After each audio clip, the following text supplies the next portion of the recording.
namin nandun eh.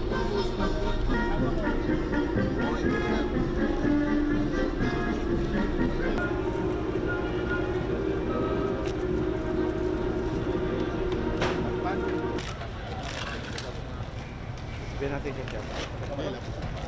Okay, sir, shake hands. Shake hands.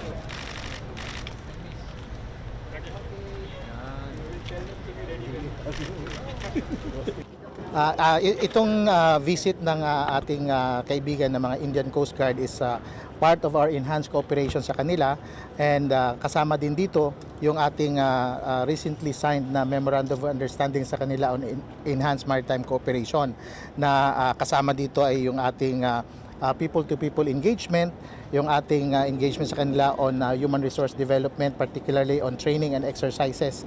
Participants from the Coast Guard. So yun yung na-expect natin PCG personnel.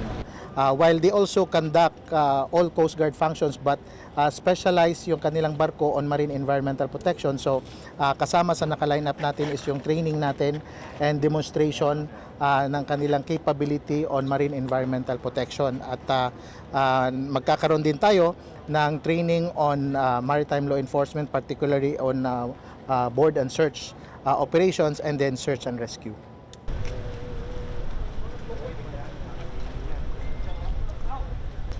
Wala silang pang ano eh.